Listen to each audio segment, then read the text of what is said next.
السلام علیکم ورحمۃ اللہ۔ سورہ زخرف قرآن پاک کی 43ویں صورت جو مکہ مکرمہ میں نازل ہوئی ہے۔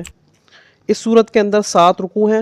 اور 90 میں ایک کم آیات ہیں، یعنی کہ 89 آیات ہیں اس صورت کے اندر۔ سورہ زخرف کا نام زخرف کیوں رکھا گیا ہے؟ بیسیکلی زخرف کا معنی ہے سونا، نیز کسی چیز کے حسن کا کمال بھی زخرف کہلاتا ہے۔ اور اس صورت کی آیت نمبر 35 میں کلمہ وَالزُخْرُفَ مذکور ہے۔ اسی مناسبت سے اس صورت کو بھی سورہ زخرف کے نام سے موسوم کیا گیا ہے۔ آپ کو ساتھ ساتھ یہ بھی بتاتے چلیں کہ سورہ زخرف کے مضامین کیا ہیں۔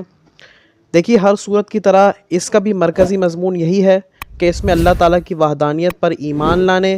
اس کے ساتھ کسی کو شریک نہ کرنے، حضور پر نور صلی اللہ علیہ وآلہ وسلم کے اللہ تعالیٰ کے رسول ہونے، قرآن مجید کا اللہ تعالیٰ کے کلام ہونے، قیامت کے دن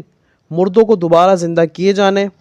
اور اعمال کے اجزاء و سزا ملنے پر کلام کیا گیا ہے، جو کہ تقریباً تمام صورتوں کا مرکزی مضمون ہے۔ اور اس صورت میں کچھ اور چیزیں بھی بیان کی گئی ہیں جو آپ کے ساتھ پوائنٹ وائز ذکر کرتے ہیں۔ نمبر 1 یہ کہ اس صورت کی ابتدا میں یہ بتایا گیا ہے کہ قرآن مجید عربی زبان میں اللہ تعالیٰ کا کلام ہے، اور اسے عربی زبان میں نازل کرنے کی حکمت یہ ہے کہ اولین مخاطب یعنی عرب کے لوگ تھے، وہ عربی سمجھتے تھے، اسی وجہ سے قرآن مجید کو بھی عربی زبان میں نازل کیا گیا ہے۔ نمبر 2 یہ کہ انبیاء کرام علیہم السلام کا مذاق اڑانے والی سابقہ امتوں کا انجام بیان کر کے اللہ تعالیٰ نے اپنے حبیب صلی اللہ علیہ وآلہ وسلم کو کفار کی طرف سے پہنچنے والی اذیت پر تسلی دی ہے، اور کفار مکہ کو ڈرایا ہے کہ اگر یہ اپنی حرکتوں سے باز نہ آئے تو ان کا انجام بھی سابقہ امتوں کی طرح ہوگا، یعنی کہ جس طرح سابقہ امتوں پر عذاب نازل ہوئے ہیں کفار مکہ، تم نے بھی اگر اپنے نبی کو پریشان کیا تو تمہارے اوپر بھی وہی عذاب نازل ہوگا۔ نمبر 3 یہ کہ اللہ تعالیٰ کی قدرت پر دلالت کرنے والی چیزوں کو بیان کیا گیا ہے، اور یہ بتایا گیا ہے کہ کفار کی جہالت اور بے وقوفی کا حال یہ ہے کہ وہ اللہ تعالیٰ کو اپنا خالق ماننے کے باوجود بھی بتوں کی پوجا کرتے ہیں، یعنی کہ ان کو معلوم ہے کہ ہمارا خالق اور مالک اللہ تعالیٰ ہے، لیکن اپنی انا اور اپنی ڈھیڈائی اور اپنی ضد کی وجہ سے وہ بتوں کی پوجا کرتے ہیں۔ نمبر 4 یہ کہ کفار مکہ فرشتوں کی عبادت کرتے اور انہیں اللہ تعالیٰ کی بیٹیاں قرار دیتے تھے۔ اس پر ان کا شدید رد کیا گیا ہے، اور بیٹیوں کے معاملے میں ان کا اپنا حال بیان کیا گیا ہے کہ جب ان میں سے کسی کے ہاں بیٹی ہوتی تھی تو اس کا منہ کیسا کالا ہو جایا کرتا تھا اور وہ کیسا پریشان ہو جایا کرتا تھا۔ اور ساتھ ہی یہ بھی بتایا گیا ہے کہ فرشتوں کی عبادت کرنے کے معاملے میں ان کے پاس کوئی عقلی اور نقلی دلائل موجود نہیں ہیں، بلکہ صرف اپنے باپ دادا کے نقش قدم پر چلتے ہوئے ایسا کر رہے ہیں۔ اور یہی حال ان سے پہلے کفار کا بھی تھا کہ ان کے پاس بھی اپنے باپ دادا کی اندھی پیروی کرنے کے علاوہ شرک پر قائم رہنے کی کوئی دوسری دلیل موجود نہیں تھی۔ نمبر 5 یہ کہ حضرت ابراہیم علی نبینا علیہ الصلوۃ والسلام اور ان کی قوم، حضرت موسیٰ علیہ السلام اور ان کی قوم، حضرت عیسیٰ علیہ السلام اور ان کی قوم کے واقعات بیان فرمائے تاکہ کفار مکہ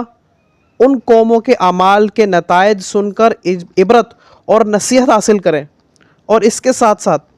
حضور اقدس صلی اللہ علیہ وآلہ وسلم پر وحی نازل ہونے کے بارے میں بھی کفار کے اعتراضات کا بھرپور جواب دیا گیا ہے، کفار کا رد کیا گیا ہے۔ نمبر 6 یہ بتایا گیا ہے کہ دنیا کے ساز و سامان اور زیب و زینت کی اللہ تعالیٰ کی بارگاہ میں کوئی قدر و قیمت نہیں ہے، اور آخرت کی نعمتیں پرہیزگاروں کے لیے ہیں۔ نمبر 7 یہ بتایا گیا ہے کہ جو قرآن کی ہدایتوں سے منہ پھیرے اور اللہ تعالیٰ کے عذاب اور اس کی پکڑ سے بے خوف ہو جائے تو اللہ تعالیٰ اس پر ایک شیطان مقرر کر دیتا ہے جو دنیا میں اس کے ساتھ رہتا ہے، اسے نیک کاموں سے روکتا ہے اور حرام کاموں میں مبتلا کرتا ہے، اور وہ شخص گمراہ ہونے کے باوجود یہ سمجھتا رہتا ہے کہ وہ ہدایت یافتہ ہے۔ نیز آخرت میں وہ شیطان اس کا ساتھی ہوگا، اور اس وقت وہ شیطان اس کے ساتھ حسرت اور افسوس کا اظہار کرے گا، لیکن اس وقت حسرت اور افسوس کرنے کا کوئی فائدہ نہیں ہوگا۔ نمبر 8 یہ بتایا گیا ہے کہ کفار مکہ کے ایمان قبول نہ کرنے پر حضور پر نور صلی اللہ علیہ وآلہ وسلم کو تسلی دی گئی ہے، اور یہ بتایا گیا ہے کہ یہ لوگ دل کے بہرے اور اندھے ہیں، جس کی وجہ سے یہ ایمان نہیں لائیں گے۔ اس لیے